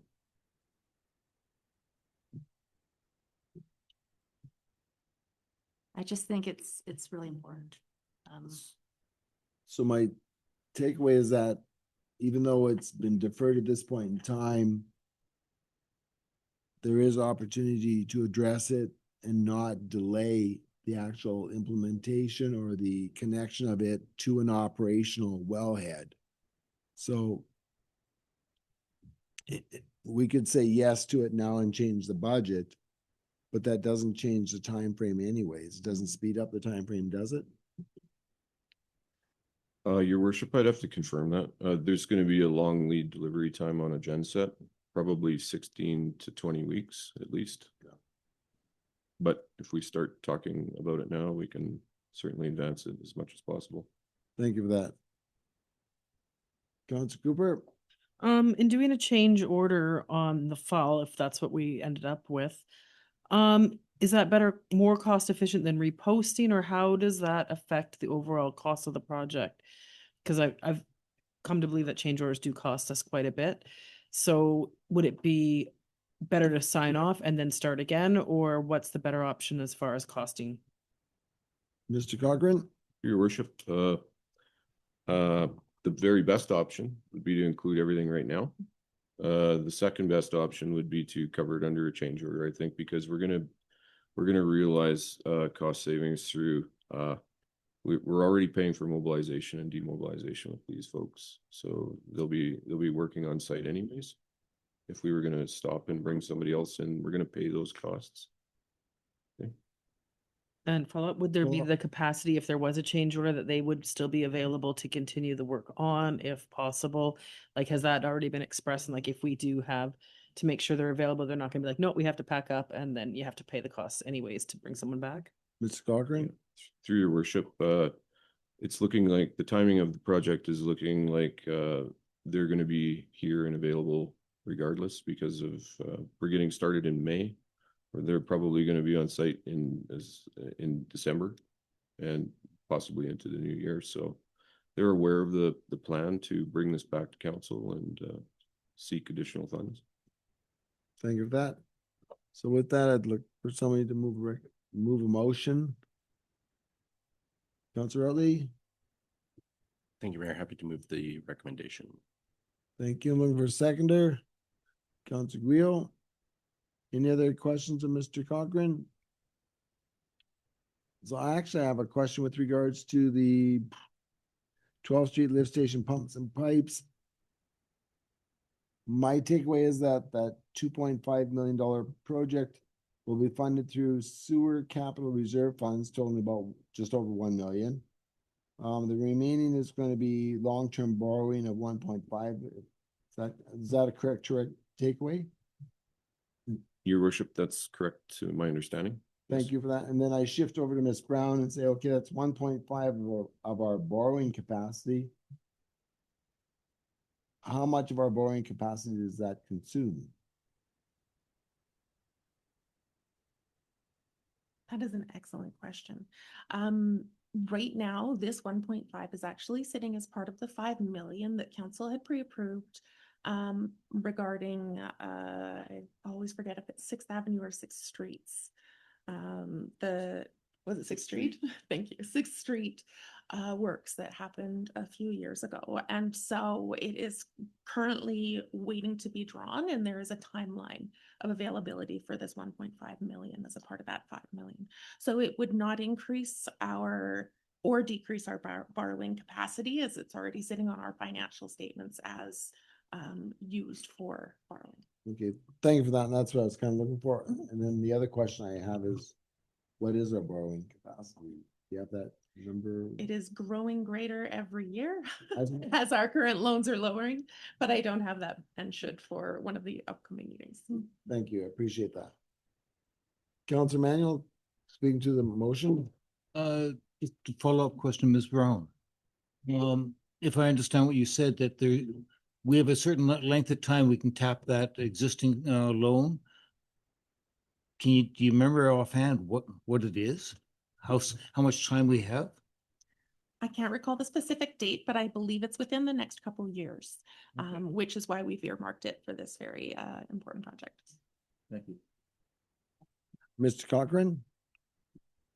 Your worship, just before we end the entire conversation, I'd invite council to resolve for me to bring back a staff report regarding well 7 to advance the deferrals and to now, if we can fund them.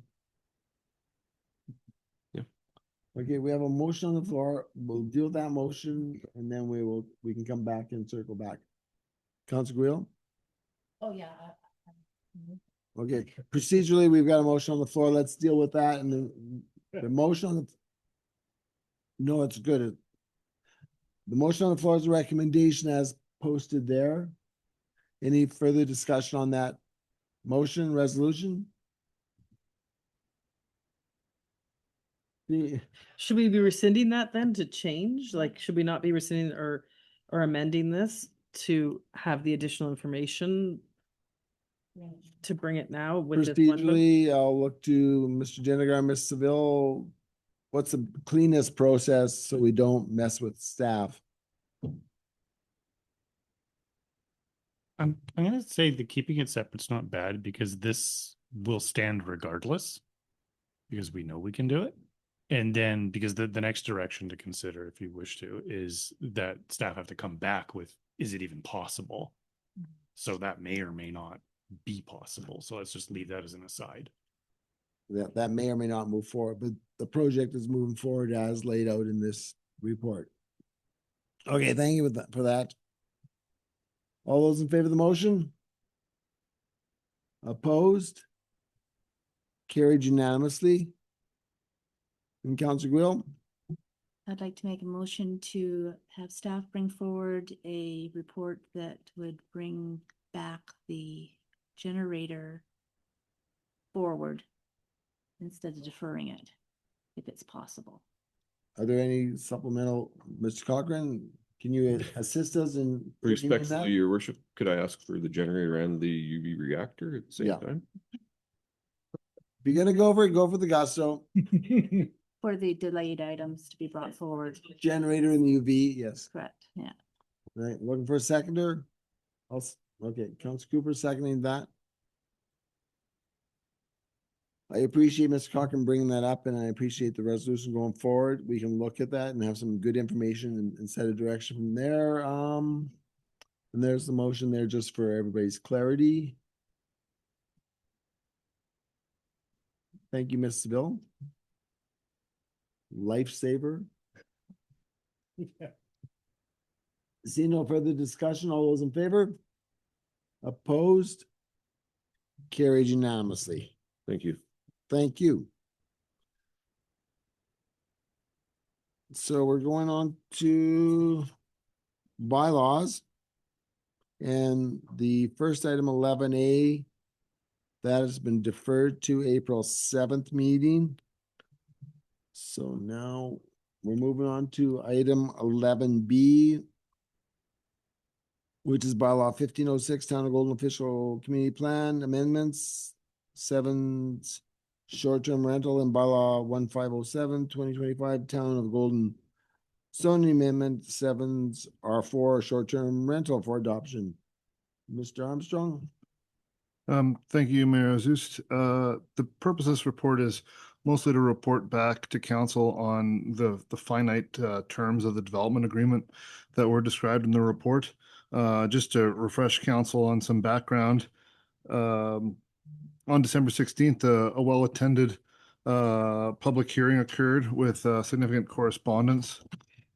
Following that, on January 20th, council gave second and third reading to the bylaws, and then on the 29th, the Ministry of Transportation approved the zoning bylaw. Then there were some vacations and competing priorities, and working out some of the terms with the developer is why we're now almost 2 months later back in front of council. So with that, if we jump to page 6, a lot of this report is repeat, so I won't delve into that, but I can say that the first term in the agreement is that the developer submits $100,000 towards the booster station design and specifications, and that should cover the costs according to the cost estimates in the town's own integrated water strategy. And that's a non-refundable deposit as part of the development agreement, as part of the zoning bylaw. So if in 18 months we don't have a design and specifications, the town would keep that deposit. We have that deposit on hand. Then prior to the issuance of the building permit, we would get full security for the cost of a booster station, sidewalks, streetlights, paving, and regreening the slope abutting the property. And then the other item that was negotiated was prior to the third building, or I guess the fourth building being built on the property, that $50,000 in traffic calming works would occur on Spruce, would be designed and bonded for on Spruce Drive. The agreement contains a waiver of latecomer fees. The elements described there are all contained in the active transportation plan and shown on that map with a few red arrows. I should have used green for St. Patrick's Day. Tough crowd here, tough crowd. This is serious business. It is serious business for sure. I guess in parting my presentation here, on as is now our process in the financial section, there is a couple additional bullets added that represent the contributed assets that the town would obtain as part of the works described in the report. So, yeah, if there are any questions from council, we'll try and answer them, and the developer is also present. Thank you for that, Mr. Armstrong. Council Guio? With regards to the booster station, is there any plans for renewal when it's time, like for putting money away into reserves for that? Mr. Armstrong? Yeah, I can. Or Mr. Cochran? Through your worship, I'd direct you back to the water asset management plan that we just had on the agenda. It was recommending an annual investment of just about $1.8 million. So that money should be directed into reserves annually if we're not otherwise spending it on actual capital renewals. And the booster station would be included in that. Thank you, Councilor Cooper. On page 5 with the development agreement from October 2025, as part of the revisited request to purchase the land adjacent to the Bear Paw Phase 6, where is that identified? Like, so I believe we talked in one of the last times that there was not going to be a land transfer purchase for what would be Bear Paw 6, but this is stating that there is conversations around revisiting the request to purchase land. So I'd like some more information on that. Mr. Armstrong? I think that was just referring to the developer's presentation that was appended to the report. The province has been informed that application and that request is closed. Okay, so there is no purchasing of the land part. That is, thank you. Correct. Thank you for that. Anything else, council? Looking for some direction. I don't have the resolution up. There it is. There's a recommendation there. Looking for a move of the recommendation. Councilor Routley. Looking for a seconder. Councilor Dale seconding that. Any discussion specific to the resolution, the recommendation? Councilor Routley speaking to the motion. Thank you, Mayor. I will strive to speak quickly and succinctly in recognizing that there's been a lot of conversation ongoing on this topic and certainly ongoing within the context of the official community plan. But in some of those conversations, I really want to applaud folks throughout the community in recognizing that, we point to the province at times or even the federal government around setting policy that is one size fits none. One might say time zone changing could be one of those situations. And I think as much as possible, we should strive to set policy that is broadly applicable and so that we're able to move forward the interests of the community. In reality, you're not going to be able to capture every parcel, and in this case, I really feel that, fortunately, again, by virtue of a provincial decision years ago, this parcel came out of a Crown Land grant or Crown Land sale, and here we are, a parcel that doesn't fit well within the notions of the OCP or even the housing needs report, but does still allow for an opportunity of pragmatic application of the principles of those reports, which is that striving to unlock housing of multiple forms. And while it might not be the form that we'd love to see all throughout the community, at least here we are moving forward a project that will add not only to the tax base, but add to the broader spectrum of housing within the community, so that then we can continue to do the good work on the non-market side as well. Thank you for that. Any other comments, Councilor Quill? I will be speaking against the motion. I was transparent when I previously voted with regards to this.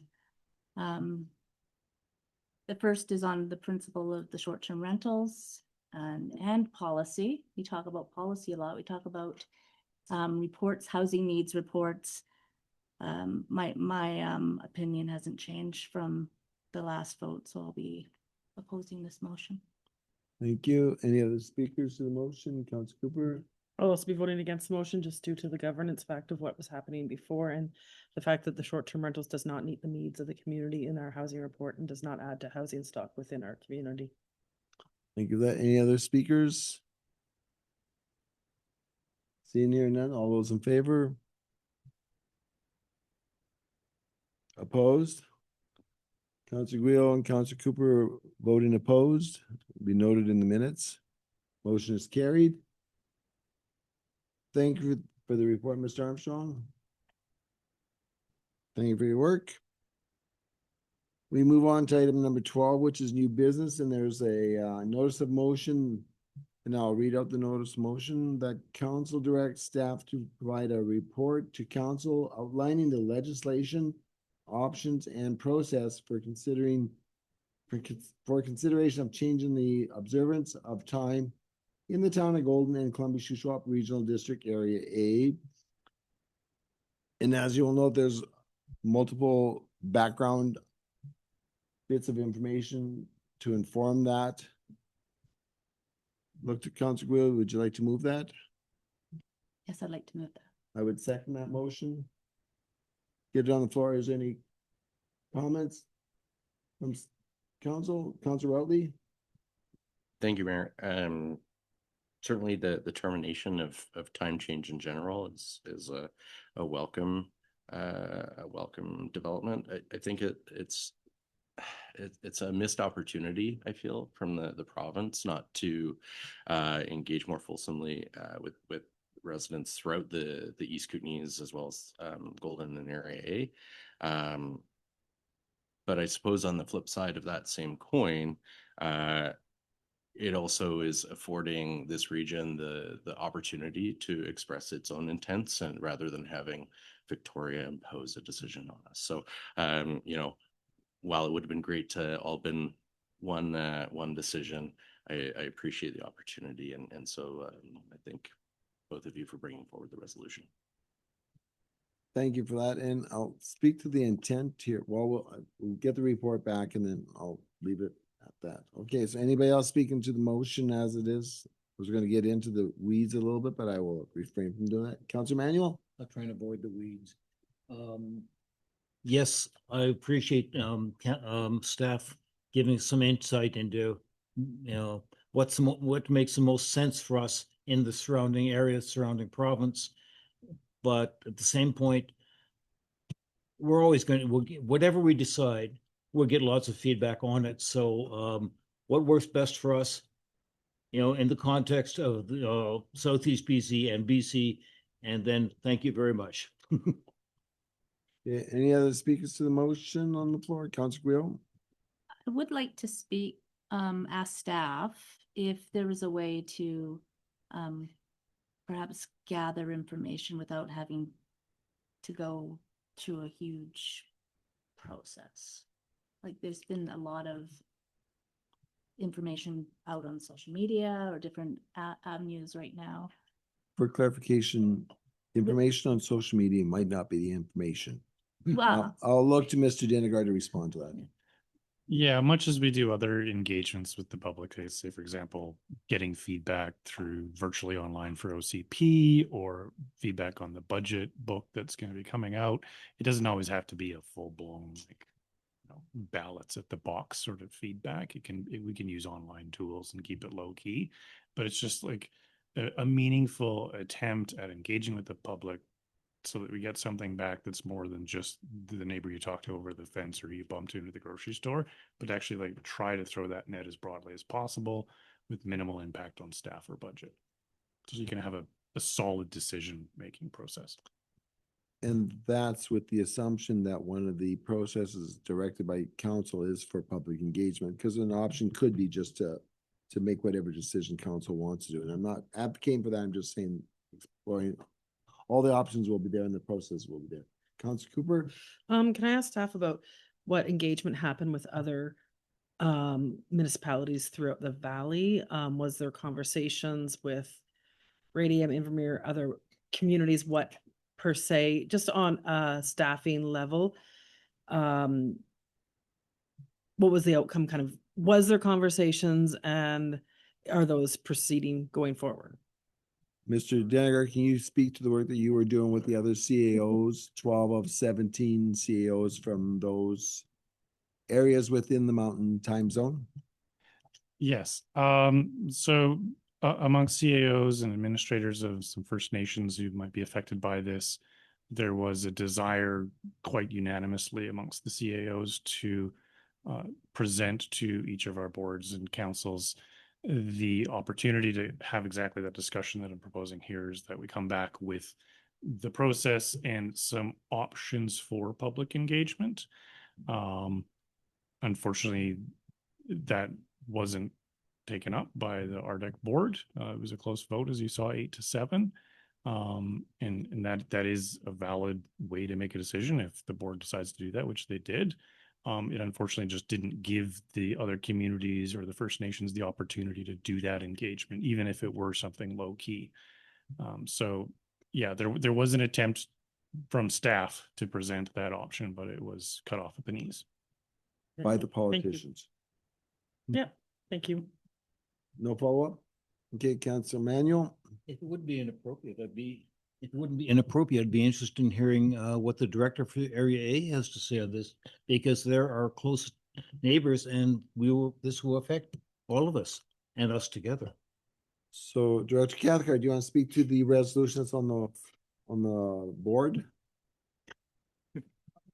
Say is that I'm supportive of what Town of Golden resolution came back with the CAOs working together and coming back with a solution or some solutions. I mean, we should all be on the same page as far as I'm concerned, and that's what I'm looking for there. Thank you for that. And whatever the process is, we'll ensure that there's full engagement. Any other comments? Seeing here none, all those in favor of the motion? Opposed? Carried unanimously. So with that, we go on to question period, which is an opportunity for anyone in either the virtual gallery or the in-person gallery to ask questions relative to the subject matter that was on the agenda today. We'll go to the in-person gallery. Any questions from those within the gallery? Going once, going twice, going three times, and we'll go to the virtual gallery. If you have any questions of items on the agenda, please put your hand up and Ms. Seville will unmute you.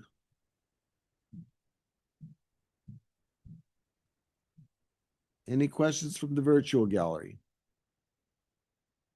Going once, going twice. And for a final time, anybody in the virtual gallery, any questions with regards to items on the agenda today? With that, I look to item number 14, is it? Who would move that? Councillor Routley, motion to adjourn. Councillor Manuel seconding that. All those in favor? Opposed? Carried unanimously. And thank you, Councillor Dale. You're getting very quick and getting that hand up for the votes. I appreciate that. It makes my life a little simpler. With that, we are adjourned. Thanks, everyone.